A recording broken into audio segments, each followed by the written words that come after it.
welcome to Big Blend Radio's Food, Wine, and Travel Show, where we go across country and travel the world with members of the International Food, Wine, Travel Writers Association. Let's go. Welcome, everybody. Today on our Big Blend Radio Food, Wine, and Travel Show with the International Food, Wine, Travel Writers Association. Say that 10 times real fast. We're going to take a walk through ancient and modern history in northern Greece with Marni Patterson. She loves Greece, and the last time she was on our show last year, she was talking about it, and now she is back to gonna give us a more in-depth conversation about northern Greece, and it's amazing history. I mean, where she went is incredible. She's got a story about it. It's up on blendradioandtv.com. And that link is in the show notes, and you can also keep up with her writing if you go to mptravelwriting.com. And that is MP is standing for Marni Patterson. And also, if you're going to go to Northern Greece, you want to check out the website, visit northerngreece.com/en, so you can get the English version. Marni is a freelance travel writer, photographer, and videographer who's based in warm and sunny Phoenix, Arizona, and she writes about destination travel, local customs and culture, and history, as you're going to hear today. So welcome back, Marni. How are you? Just fine. How are you doing? Doing good. The last time you were on the show, we were having a little bit of a panel discussion talking about different destinations and food and everything, but you just kept reverting right back to Greece. So it has definitely not left you, that trip that you spent 10 days, right? Exploring this area. Oh, yeah, in this particular area, yes. Wow. So you fell in love with the history. I mean, how could you not? But some of the history is pretty brutal as well, you know? It is. So tell us a little bit about why you chose to go. Was it the history? Because I'm looking at the fact that you went from Alexander the Great and Paul the Apostle all the way to kind of World War I, World War II. Just that's incredible. Well, this was a trip that was available through IFTWA. And Okay. I read through it and just saw, look, you had to, with like everything else, you have to propose what you will do, what you want to do. And Hmm. so I looked and said, wow, you've got ancient history, as in right behind you, you've got where Paul the Apostle preached the gospel of Jesus Christ. And then you can see the tomb of Philip of Macedonia, see where Alexander the Great grew up and ruled, and see monasteries. And then back in Thessaloniki, you've got all these different places you can visit and see World War I, World War II history, and so forth. And so there's all that history in one small, easy to navigate location. And so the logical thing to propose was ancient and not so ancient history. And so I proposed stories that kind of pertain to that. And the rep for that area, her name is Sophia Bornazzi, and she's the one who hosts all these trips. She is very much into that also. Her organization has they've got an alliance with an organization that does World War II history all throughout Oh, Europe. wow. So we hit it off like a house of fire because we had so many common interests. Mm. What spurred your love for history? Has that always been something for you, even as a kid? Because, there's some of us as kids that got into history and everybody looked at us like we were nuts in school. I was one of those kids. I loved anything history, geography, just all those things. I was, there were other subjects that was kind of neutral on, but I could always, history to me was just like reading a story. I could ace Mm. a history test standing on my head. Reading it or just even now, like we watch the History Channel. It's something just we do this for enjoyment. I mean, people may think we're crazy, but it's what we enjoy. Well, it is the gossip of the world, right? When you think about world history. And so when you get to go to these places, it's better than when we were in school and that's like here, learn your timeline, and the timeline's kind of boring if you don't have the story, like you said. But to actually be in these places where like Alexander the Great was, and to really like, wow, that's incredible, isn't it? Yeah, I mean, the picture that's right behind you right now, that is in Varia. That I took that in Varia, which is a city west of Thessaloniki. That's the exact location where Paul the Apostle did his preaching. You're standing there going, wow, I learned this stuff in Sunday school. What, how many years ago? It's Yeah. this is what we heard about. And do they like, because it's so interesting because we travel the country documenting parks and public lands, a lot of historic sites and forts and things like that. And a lot of times there's rules about don't over protect it and do protect it, because if you try to do this part of this, it may destroy that. So when you were there, are they actively trying to protect these sites, or are they just pretty much open to the elements and Oh, they protect them. For example, there was a lot of these are UNESCO World Heritage Sites.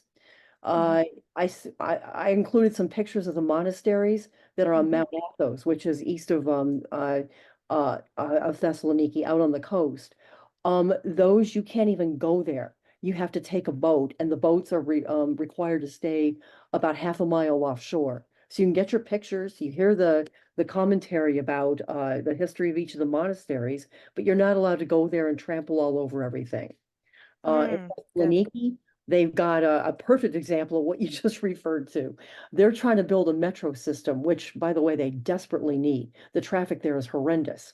And the problem is they've been trying to build it for the past 15 years.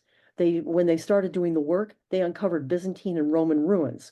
So they had to Wow. help and figure out how are we going to preserve this stuff and still get the metro system that the city so desperately needs. And so what they're doing, just there's a happy ending to every story, and the one here is they're just going to take this stuff and make it into museums. So when you go on the metro, you're going to pass by all these museum exhibits as you're going from stop to stop. So That's incredible. yeah, it's That's just incredible. That's too, I mean, that's what I was just thinking about. Just so many different facets of history. I love your article about this. And it's like, wow, and you forget about Greece and World War I and World War II in a way, I think they get left off of the normal discussion of those two wars, yeah. and They do because everybody thinks of ancient history. I mean, our trip to Greece, we went on a cruise and we went to the Acropolis, and you see the all the historical things, the ancient history, the Olympia and places like that. But nobody really thinks of those things. But that's part of what Sophia's organization is trying to do is bring that stuff more into the public eye as to Greece's involvement and all that. what also fascinated me with part of your story, you talked about the Scottish Women's Hospital, and there was a lady there, and I'm like, we just talked about on our women's history show, we just talked about a lady who she, I mean, this is incredible. In World War II, you've got to think about a woman deciding to get into, and she was a nurse. It was Nurses' Day. And she went and she was in World War II, right in the heart of the battle. In fact, she was in Italy, and she called it the half acre of hell, and it was one of the bloodiest battle spots. And she was part of setting up a hospital for the soldiers, and the soldiers are going, this is worse than being in the foxhole, we were safer there. But you've got to think, and even going on there on those boats, and how, I mean, everyone was getting seasick, and it just is insane. And you think about a woman in the 1940s, women weren't signing up to go in the military, and this woman did. And so as soon as I saw that, I was like, oh my gosh, there's another woman doing this. This is so cool, because again, that is often left off the storybooks. Oh yeah, yeah. As a matter of fact, the woman you're referring to is Catherine Harley. She was with the I can't remember the name of the organization, but she's a nurse with this a Scottish organization. Yeah. She ended up setting up a mobile hospital that where the Serbs were fighting, and they were so appreciative that they set up a gravesite for her when she died. And there's a whole tribute to her in Croat, and English on her headstone that talks about what she did and all their appreciation for her. When the Serbs Wow. visit that military cemetery, they have their services and for their own troops, and then they go over and see her grave. Oh man, that's special. I mean, it is quite amazing when you think about her doing this, these women out there. And so I just wouldn't have expected you to have experienced this. This is what's so cool about travel. I mean, were you kind of, I mean, as you were going through this and planning your trip and knowing, these are the trips you're going to do, I mean, were you kind of shocked as you were going through all these different levels or stages or eras of history? Well, I knew going in that that all this stuff was that this was the plan because I met with Sophia and we talked about the various facets of history throughout this entire area of Greece. So when she planned the itinerary, she included ancient ancient history as well as more modern, more modern history in World War One and World War Two and so forth. In fact, the last day we could have gone to, there's a World War II bunker up near I think it's the Bulgarian border. She said we can either go there, it's a 2 hour drive there and a 2 hour drive back, or we can go to the War Museum in Thessaloniki. And so we decided to go to the War Museum because a bunker is kind of a bunker. You get there and you go, Yeah, okay, this is where everybody it's a fought. bunker. You go there and you look around, you take a few pictures, and that's about it. You can say you were there, but the War Museum in Thessaloniki is that it goes through from the turn of the century through World War II. So you've got not only World War One, but you've got the Greco-Turk War, which is right after World War One, the forced migration, which happened right after that, and then Greeks' involvement in World War Two. So there's a lot more to see there, and so I think we made the right choice. Yeah, I think you have to do that when you have, you're limited on time and it's hard then as travelers, you want to take in everything, right? And you can't, you Yeah, know. well, the other thing is we take for granted as Americans, and Canadians, I don't know who's listening here, but even Western Europe, you've got really, really nice highways where you get on there and you zip wherever you want to go. In some places in Europe, I mean, the roads in Greece are good, but I'm not going to say it's not like superhighway. So Mm, getting somewhere in 4 hours, it's a major undertaking, as mm, opposed to just jumping on a highway and, you could probably cover 2 or 3 states in a day, depending on where you are and mm, how fast you're driving. But yeah. on the you were mentioning women in the museum, the War Museum. There's also somebody very interesting that they have an entire exhibit about her. Her name is Sophia Vembo. She was kind of like the best way to describe her would be kind of like the Bob Hope of Greece. She was an entertainer and she went through and she sang songs that kind of gave the troops a lift in World War One during the Greco-Turkish War and World War Two. In fact, her life was in danger because her songs were against the Nazis, and of course, the Nazis. If you didn't agree with Yeah. them, they caught rounded you up and sent you off to some camp to shut you up. So she had to go in exile. But wherever she was, she kept on singing and making sure that the troops heard those songs. This is amazing women's history. Now, we're going to have to put this on our women's history channel now because well, it's our women making history show because it shows, again, you're showing things that, we may not always hear about, but, I'm going through like it is mind blowing, everywhere that you went. And I can't pronounce everything, but let's talk about what happened in regards to Jewish history in Greece, because that's also fascinating. You also went to some graveyards, burial sites that are pretty somber. Yeah, the you were talking about the Jewish history. Mm, That's a story that Thessaloniki really wants to tell. There's a Jewish museum there, but it's kind of tucked onto a side street. In fact, I had to park the car and just use my iPhone to find the place. It's just a little storefront, and I mean you'd miss it if you just walk by it. But in there, they've got this. It's a wealth of information.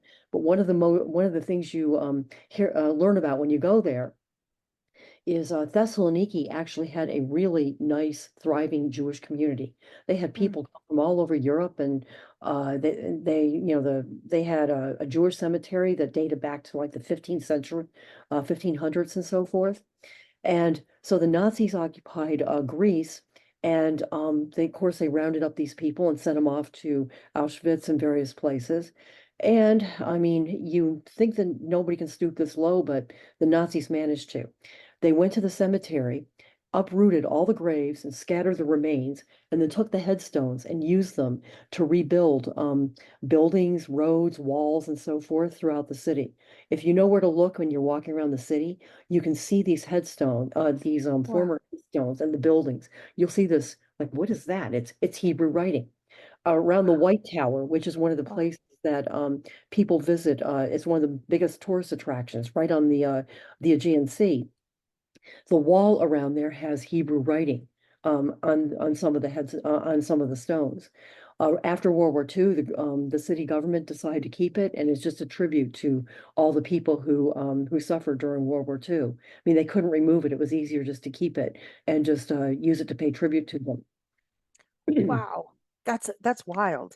Yeah. That's wild. I mean, it's interesting how things like that happen. And in like Asheville, North Carolina, we took a history tour, and I love these tours. And I mean, like you went with a company that's telling you the history. I mean, I think you get more than if you just start running around on your own sometimes, Yeah, I didn't go with the company though. I was with a PR rep. The Yeah. hosted me, and Sophia and I went around, and she pointed out these things. So you're right. I did get more of that, but she's lived in Thessaloniki all her life.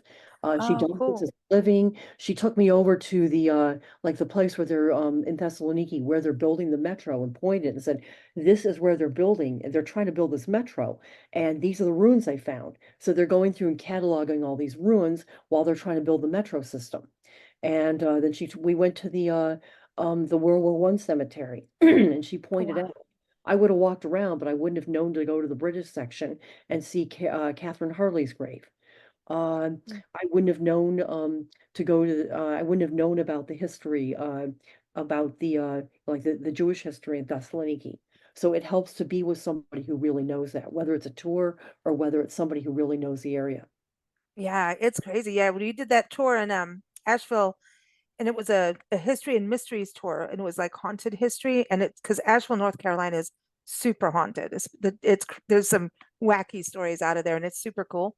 And in the one downtown area, they built on top of bodies. I mean, they had all, I think was it typhoid or one of the big, you know, pandemics came back in the day, took all, was it yellow fever? I don't know. I can't remember that part, but they had a mass amount of bodies. And you got to think way back when, what do you do with all these bodies? So they just kind of did a mass pit grave, and that's where all the bodies were.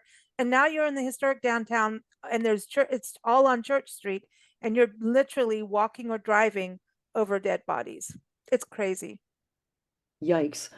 That's it's sad, Yeah, but what were they going to do?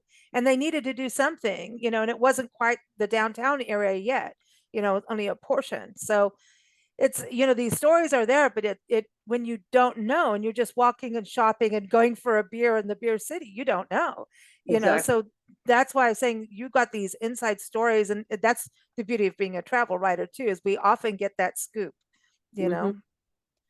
Yeah, Yeah. and other people know to check this out. You can go to like if you go to Thessaloniki and look in a guidebook or just go on a tour, someone say, "Oh yeah, you got to go see the White Tower. You got to go see the Aristotle Square. Go to the archaeology museum, the Byzantine Museum." Yeah, all those things are important, but these are the stories that you're not going to get unless you really, really go off, you go off the beaten trail or talk to somebody who really knows the city well. Yeah, for sure. So Thessaloniki, you went there, there are other place that you started off with that you talked about. I want to make sure is Veria. Am I saying that correctly? Veria? Varia. Yeah, Varia Okay. is where that's a picture behind you where Yeah. Paul the Apostle it was that was where he did most of his preaching. They actually call that the cradle of Christianity in Greece because remember from Sunday school class Paul went around evangelizing. Some places he was accepted, other places he got thrown out, and people were trying to throw rocks at him and say get out of here, Hmm. then we don't want to listen to what you have to say. Well, Thessaloniki, he did not get a good reception. In Varia, people loved him. So he spent a lot of time there. And this is where Christianity started in Varia, and they it kind of moved out or fanned out to other areas of Greece. Wow, wow. And so there were monasteries out there too, right? In through that Those area. are those, well, there are monasteries all over Greece, but the ones that Right. I saw were on Mount Athos. Those are out. Okay. I went to Vergina first, where that is that's the old capital of the ancient city of Agae, which is now called Vergina. It's the where Philip of Macedonia ruled. That was where original city of Macedonia. And Alexander the Great took over after Philip was assassinated. You can see Philip's tomb, and you can also see the tombs of other other members of the royal family there. It's a big underground complex. And so from Wow. there, then, that's where I drove out east to go to what's called the Halkidiki Peninsula. If you look at a map of Greece, on the kind of like the southeastern part, you'll see these three fingers kind of sticking out. Mhm. And that those are three fingers jutting out from what's called Halkidiki or the Halkidiki Peninsula. The one at the very top is called Mount Athos. And you go to Okay. a town there called Orionopolis, which means Sky City or City of Heaven in Greek. Oh, And you can get boat rides there that take you out past all these monasteries. And they're huge. I mean, you're just sitting on the deck of the boat. You think, oh, I can't get more than half a mile away, but they're so massive, it doesn't matter. If you got a good camera, wow. you're standing on the deck, hey, they're it's like they're in your face when you get your pictures.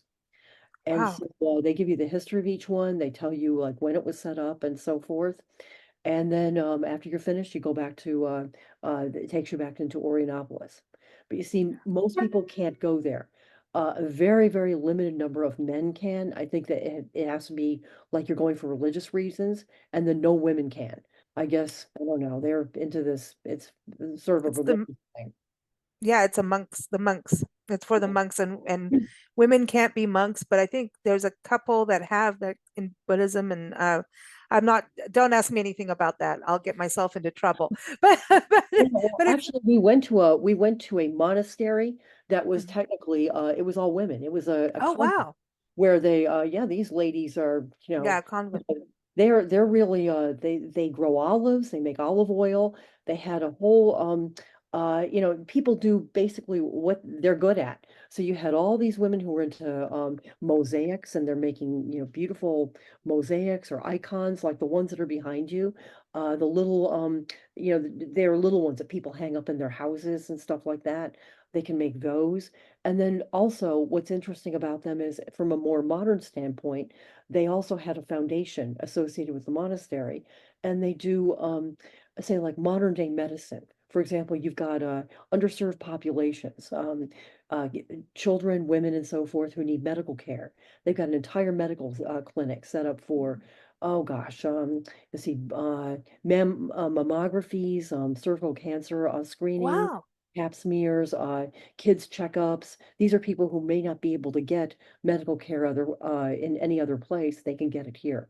So they're trying to Wow. give those. And so it's kind of like an older, sort of like an older traditional organization is trying to meet modern needs. That's amazing. That's amazing out there.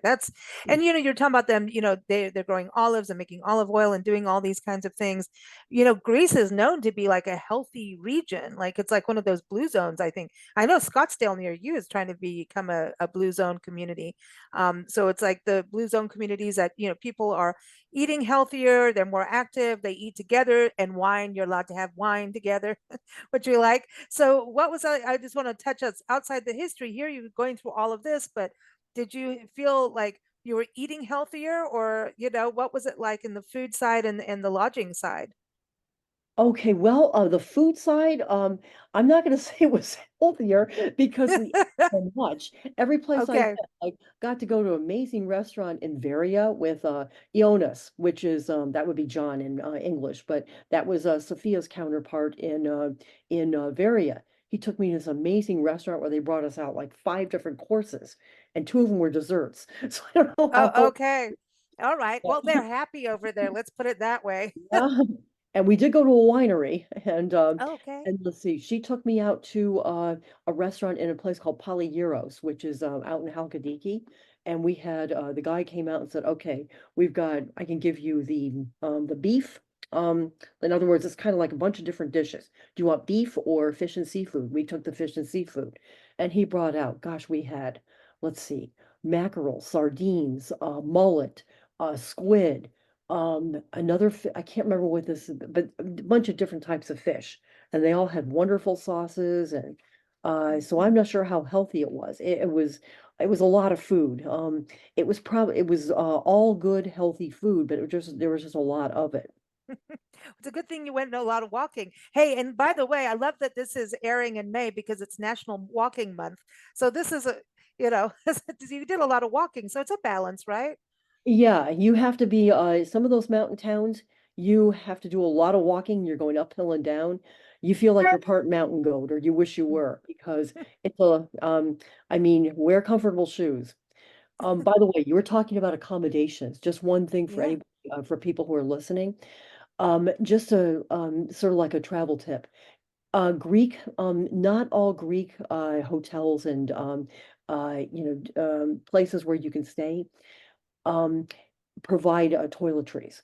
I had a few incidents where I got there and all they provided was like soap in the shower and no shampoo, no conditioner, no body Oh, lotion or anything like that. So if you're traveling, bring a few small bottles. And if you go to a place that does offer them, grab a few extra and just pack them in your stuff because you might just need them.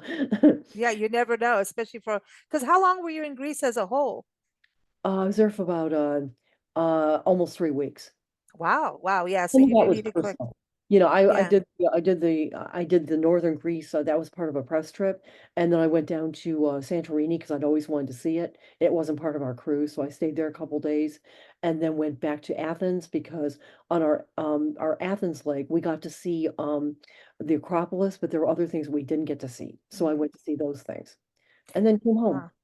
Now, when you went to northern Greece, did it kind of tie up with the rest of your Greek experiences in Greece? Like historically, did you get like a better picture of the whole country, like going to all these different areas? Like, because I think it's like you understand history better when you go to as many places in a region as you can.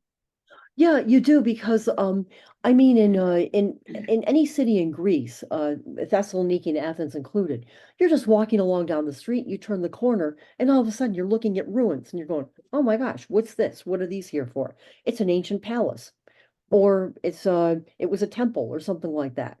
And so that happens all over and they're trying to preserve that. So I mean, what are they going to do with it? They can't move it from where it was because that's where it was originally. So they Mm. just set it up so that you can just go and you just go and see the history.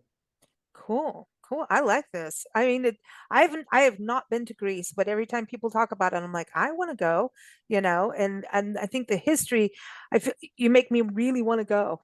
I want to Well, go, you were just talking you know. about food. When you go, I'll tell you two things. You were asking about food a while ago. Two things that I really, really liked when I was there. I remember we were in Sophia and I went out to lunch the first day when we were walking around Thessaloniki. They brought us and said, "Oh my gosh, what is this?" It turned out to be it was either goat or sheep's cheese. And what they do is they Oh, grill yum. it with ouzo, and then they bring it with kind of like a tomato or pomegranate relish. And it was really good. I like cheese to begin with, but this Yeah. I'm trying to remember, it's saganaki, I think is what it's called. I end up ordering that again. They've also got a really great Greek lasagna. It's Greece's version of lasagna called pastitsio. And then of Ah. course you can get a gyros, which we have over here. You can get a gyros, and souvlaki is kind of like a shish kebab. But there you won't go hungry, definitely. What were the lodgings like aside from the toiletry thing? What were the range of accommodations that you could say like that you experienced and what you saw that maybe you didn't stay in? Well, let's see, a lot of small hotels. Um, I stayed in Thessaloniki, I stayed in two different places because I was there for a couple days and then came back. When I came back, I was in a very big modern hotel, which is extremely nice. And the one I stayed at when I first got there, it was nice. It was older in the middle of the city. I had a problem. I'm not going to say that they had this problem all the time, but I had a problem with the hot water. And Okay. I mentioned it, and I never had hot water the entire time I was there. So at least I woke up because I had kind of a lukewarm shower. But what a lot of, what you have to kind of accept is that you're in the middle of a big city, and this place has been around for thousands of years, and it's a little hard to get plumbing to work as efficiently as we're used to seeing it work. Uh, one that I Yeah. stayed one that I stayed at, I pulled out the hair dryer. It was in one of those hair dryers that's in the wall. Took it out to dry my hair. I turned it on and sparks flew out.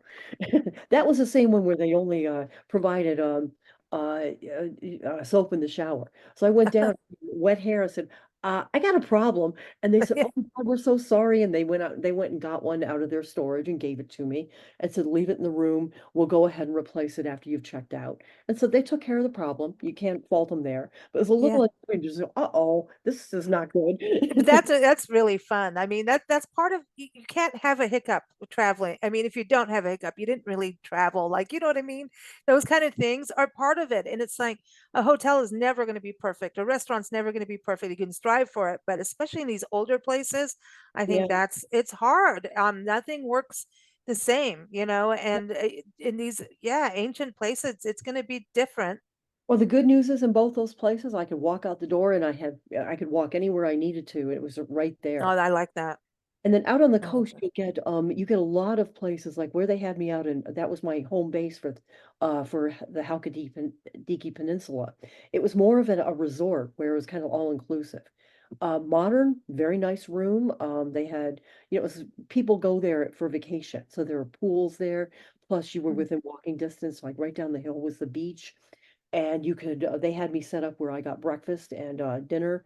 And they had very nice they in fact this place got awards for providing the best breakfast in Greece, and Mm. they had everything you could possibly want. You could get Oh, the typical English breakfast. You could get the cheeses and meats that you're used to getting in Germany, Holland, and Belgium.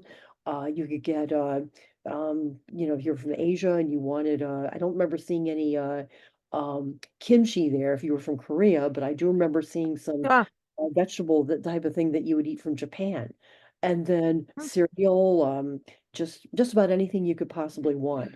And everything wow. was from that area. So it was you didn't go hungry, that's for sure.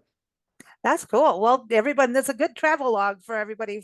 Get some good advice on traveling. So, are you going to go to the International Food Wine Travel Writer Association's IFTWAS? It's everyone says their conference. You're talking about when you said about going on the island with the three fingers. I was like, well, it's up in the Finger Lakes region of New York. Yep. New York, upstate New York is the conference this year for IFTWA. Are you going to be going to that? Yeah. Hmm. Awesome. Awesome. So that's going to be fun. About another hour, they've got there's a another one of the webinars where they're going to have people on there talking about their pre and post trips, hearing So, about what all they got some interesting stuff going on up there, particularly from a history standpoint. oh, here you go. And like Corning glass is up there. Yeah, Obviously wine. yeah, I mean, the women's movement in Auburn and like the suffragette movement, Harriet Tubman, the place in Pennsylvania where the 911 plane went down. There's a oh lot, yeah. over in Niagara too, over in Oh Decatur. yeah, that's it. And when you think about women's suffrage movement, we went to Seneca Falls, which Yep, is right yeah, there. And just standing there where they, all the women gathered right on this corner, and I'm like, I'm standing here where they were. Like, power to you, ladies. You know, it was pretty yeah. cool. And Sort it's of like beautiful. we have an election year. Think very carefully about what you want for this country and vote. Exactly. Well done. Well said. Vote. Well People have said. people had to fight for that right for you, so use it for God's sakes. Exactly. Exactly. That the right to vote, I mean, is yeah, it's huge. It's huge. Everyone, again, for the article that Marnie wrote on Greece, and you can see her photos. It's awesome. Go to blendradioandtv.com. The link is in the show notes. You can also go to mptravelwriting.com. That is Marnie's website. So MP standing for Marnie Patterson, and all her social media links and everything are there, and iftwa.org to learn more about the International Food Wine Travel Writers Association. They rock, and we love these shows because we go around the world, we cross the country, and today we get a history lesson too, and a little bit of information on food again. So that's always good. It was great to have you back on the show, Marnie. Thank you so much. Thanks a lot. Thank you for listening to Big Blend Radio's Food, Wine, and Travel Show, featuring members of the International Food, Wine, Travel Writers Association. We encourage you to visit their website. We say IFTWA, which is ifwtwa.org. You can also follow us at bigblendradio.com. Happy travels, everyone.